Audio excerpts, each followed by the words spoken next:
السلام علیکم ورحمۃ اللہ۔ سب سے پہلی اور بڑی اپڈیٹ یہ ہے کہ پاکستان کی تاریخ میں ایک ایسا خلاف شریعت کام ہونے جا رہا ہے جس کا اندازہ آپ صرف اس بات سے لگا سکتے ہیں کہ شیخ الاسلام مفتی تقی عثمانی صاحب نے خود پاکستان کی حکومت سے فوری طور پر یہ مطالبہ کیا ہے کہ ان لوگوں کے خلاف قانونی کارروائی کی جائے۔ آپ سب کو دنیا میں طویل عرصے سے جاری اور سب سے زیادہ دیکھے جانے والے کمپٹیشن مس یونیورس کے تعلق سے تو معلوم ہوگا، جس میں دنیا بھر سے آئی ہوئی خواتین اپنی خوبصورتی کا مظاہرہ کرتی ہیں اور ان میں سے سب سے خوبصورت خاتون کو بے شمار ایوارڈز دیے جاتے ہیں۔ چونکہ اسلام خواتین کو یہ اجازت نہیں دیتا کہ وہ سوائے اپنے شوہروں کے کسی اور کے سامنے اپنی خوبصورتی نمایاں کریں، اس وجہ سے پاکستان کی خواتین مس یونیورس میں پارٹیسپیٹ نہیں کیا کرتی تھیں۔ لیکن خبر یہ ہے کہ اس سال پاکستان کی خواتین بھی مس یونیورس میں پارٹیسپیٹ کریں گی اور باقاعدہ 200 سے زیادہ امیدواروں سے 5 پاکستانی دوشیزاؤں کا انتخاب بھی ہو چکا ہے جو پاکستان کو مس یونیورس جیسے گلوبل ایونٹ میں ریپرزینٹ بھی کریں گی۔ اسی حوالے سے مفتی تقی عثمانی صاحب نے ایکس پر یہ لکھا کہ جنگ کی خبر ہے کہ 5 دوشیزائیں عالمی مقابلہ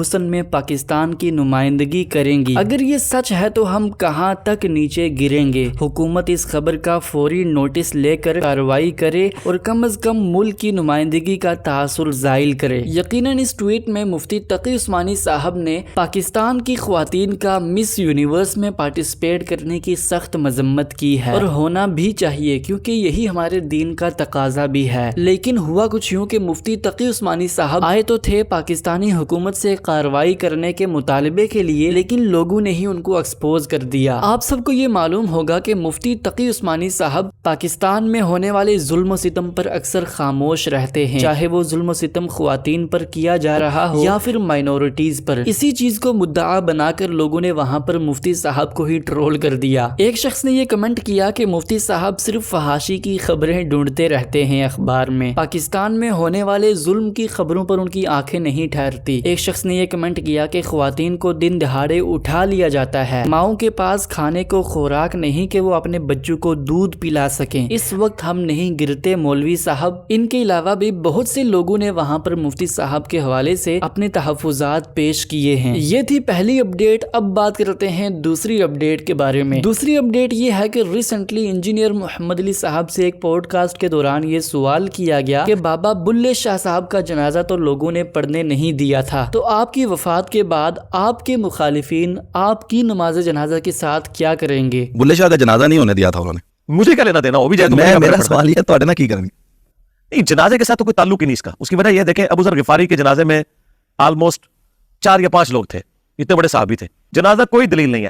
اگر جنازہ دلیل ہے تو کیا جنید جمشید کے جنازے کے بعد بریلویوں نے تبلیغی جماعت کو صحیح مان لیا، یا خادم رضوی کے بڑے جنازے کی وجہ سے تبلیغی جماعت والوں نے بریلویوں کو صحیح مان لیا؟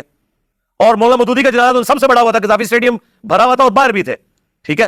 تو مودودی صاحب کو تو یہ کہتے ہیں کہ مودودی تے 100 یہودی، تو سارے بابے تو بڑا جنازہ مودودی صاحب اور ویڈیو میں ریکارڈ ہے۔ ان کے بابوں کے تو صرف کتابوں میں لکھے ہوئے ہیں جو پرانے باب ہیں، اور مودودی صاحب کا جنازہ ویڈیوز میں ریکارڈ ہے، تو کیا انہوں نے ظلم مان لیا؟ ادھر کہیں گے نہیں جنازے تو کوئی دلیل نہیں ہے۔ سرکار یہی تو ہم سمجھا رہے ہیں آپ کو۔ یہ تھی دوسری اپڈیٹ۔ اب بات کرتے ہیں تیسری اپڈیٹ کے بارے میں۔ تیسری اپڈیٹ یہ ہے کہ فائنلی انجینئر محمد علی صاحب کا قیصر احمد راجہ صاحب کے ساتھ جو پوڈ کاسٹ ہوا تھا وہ پبلش ہو چکا ہے، جس میں انہوں نے سیکولرزم، ڈیموکریسی کے حوالے سے اور سوشل ایشوز پر بہت سے سوال و جواب کیے ہیں۔ لیکن اسی پوڈ کاسٹ کے دوران قیصر احمد راجہ صاحب نے استاذ جاوید احمد غامدی صاحب پر انجینئر صاحب کی موجودگی میں اعتراض کر دیا، تو وہاں پر انجینئر صاحب نے انہیں ٹوکتے ہوئے اور دیانت داری کا مظاہرہ کرتے ہوئے جاوید احمد غامدی صاحب کا دفاع کیا۔ غامدی صاحب کی مجھے ایجوکیشن میں آلموسٹ وہی ریزمبلنس نظر آتی ہے کہ وہ ہر چیز کو کوشش کرتے ہیں کہ عقلی اور شعوری طور پہ سمجھا جا سکے، which simply is impossible۔ Belief کے بغیر آپ ایون ایتھیسٹ ہیں تو آپ نہیں چل سکتے، آپ کو بلیف کرنا پڑے گا۔ یہ میرا سر سید صاحب جو کہہ رہا تھا اس طرف یہ لیکن واپس نہیں آ سکے، سر سید تو بہت آگے چلے گئے تھے۔ غامدی صاحب پتہ کیا جب تک میں نے غامدی صاحب کے بارے میں یہی نظریات رکھتا تھا جب تک میں نے سنا نہیں۔ میں آپ کو مشورہ دوں گا، آپ نے سنے، عام آدمی سے پوچھے نا تو کہتے ہیں غامدی صاحب پرویزی ہیں، حالانکہ وہ غلام پرویز کو گمراہ انسان سمجھتے ہیں۔ غامدی صاحب قرآن کے کسی معجزے کا انکار نہیں کرتے، اور سر سید ان تمام کی غلط انٹرپریٹیشن کرتا تھا۔ لیکن مرد عورت کا آپس میں ہاتھ ملانا جائز، سورہ معاہدہ کہتے ہیں۔ سرکار اب بات یہ نا، اب یہ اگر بات کھلی نا تو آپ کے دیوبند اور بریلوی علماء شکل نہیں دکھا سکتے۔ میں آپ کے کیمرے میں اسی کی وجہ سے ہالی ووڈ کی فلم کے ایڈ میں ایک جملہ چھوڑ دیتے ہیں نا، میں چھوڑ کے جا رہا ہوں کہ غامدی صاحب جو نظریات رکھ رہے ہیں نا، جن سے آپ کو بہت زیادہ اختلاف ہے، جن میں ایک یہ چیز ہے، یا تو ہاتھ ملانے تک بات ہے نا، ہم فقہ عربی کی کتابوں سے یہ چیز دکھائیں گے اور وہ ان کے شاگردوں نے ڈسپلے کرائیں گے۔ دیوبند اور بریلوی جو بڑے دشمن بنے غامدی صاحب کہ ان کے نزدیک تو دوسرے کی لونڈی بھی آپ کے پاس آئے نا تو آپ اس کے مطلب وہ بات کو مجھے کرتے ہوئے یعنی اس کے سینے پہ بھی ہاتھ مار کے سلام دعا کر سکتے ہیں. اور یہ ساری چیزیں ڈسپلے کرائی ہیں. اس کے بعد انہوں نے کہا جی انہوں نے چھوڑو تو اپنی گل کرو. میں تو دونوں کی کر سکتا ہوں, میں تو دونوں کو نہیں آپ نہیں کر سکتے, آپ نے پڑھانا ہے جا کے ان کے مدرسے میں کر سکتے, اور آپ نے یہ پوچھنا ان سے یہ والا مسئلہ نہیں پڑھانے جائے نا. چوتھی اپڈیٹ یہ ہے کہ ریسنٹلی سوشل میڈیا پر جاوید احمد غامدی صاحب کی لائبریری کی ایک ویڈیو بہت ہی وائرل ہو رہی ہے, جس میں وہ اپنی لائبریری کے حوالے سے باتیں کر رہے ہیں. سر آپ نے جو بھائی یہ کام کروایا, آپ کی لائبریری تو ہمیشہ سے ہم دیکھتے آئے ہیں بچپن سے کہ آپ بہت اچھا کام کرواتے ہیں اور ذوق اور شوق کے ساتھ, لیکن یہ جو صوفے بھی آپ کے دیکھے جا رہے ہیں ان کے بارے میں بھی کچھ کہنا چاہیں گے اپنی لائبریری اور ایکسپیرینس کے بارے میں؟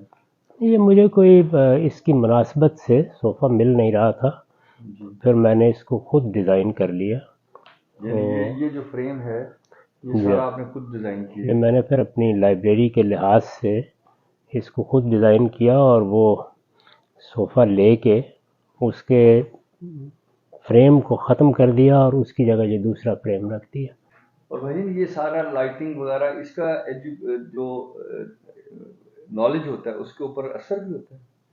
جیسے یہ آپ نے یہ تو انسان کی فطرت ہے نا جی, اپنے گرد و پیش کو اگر وہ اپنے ذوق کی مناسبت سے رکھتا ہے اور اس کے لیے رکھنا ممکن بھی ہو تو طبیعت پر اچھا اثر ہوتا ہے اس کا, کیونکہ اللہ تعالیٰ نے انسان کو جمالیات کی حس دی ہے تو اس کی ایستھیٹک سینس کی تسکین ہو تو اس کے ساتھ باقی چیزیں بھی. پانچویں اپڈیٹ یہ ہے کہ ریسنٹلی نادر علی صاحب نے مولانا طارق جمیل صاحب کے ساتھ ایک پوڈ کاسٹ کیا ہے, جس میں انہوں نے مولانا کی پرسنل لائف کے تعلق سے بہت سی چیزوں کو وہاں پر ڈسکس کیا. اسی کے ساتھ میں آپ کو یہ بھی بتا دوں کہ نادر علی صاحب کا انجینئر صاحب کے ساتھ بھی ریسنٹلی پوڈ کاسٹ ہوا ہے اور بہت ہی جلد وہ پوڈ کاسٹ پبلش بھی ہونے والا ہے. سکسth اپڈیٹ یہ ہے کہ ریسنٹلی آپ سب کو یہ معلوم ہوگا کہ جاوید احمد غامدی صاحب نے ولی عہدی کی سیریز میں اس بات کو زیر بحث لایا تھا کہ کیا حضرت معاویہ کا یزید کو خلیفہ نامزد کرنا صحیح تھا یا پھر غلط. یہ سیریز تو ختم ہو چکی, لیکن اب اس سیریز کے حوالے سے غامدی صاحب لوگوں کے سوالات کے جواب دے رہے ہیں. اسی سلسلے میں غامدی صاحب سے صلح حسن کے حوالے سے حضرت معاویہ کی وفات کے بعد پھر سے خلافت کو بنو ہاشم کے سپرد کرنے کے حوالے سے بھی سوال کیا گیا. تو اس پر جاوید احمد غامدی صاحب نے کیا جواب دیا, آئیے ہم ان کی ویڈیو کو دیکھتے ہیں. اگلا سوال جو پیش کیا ہے وہ یہ ہے کہ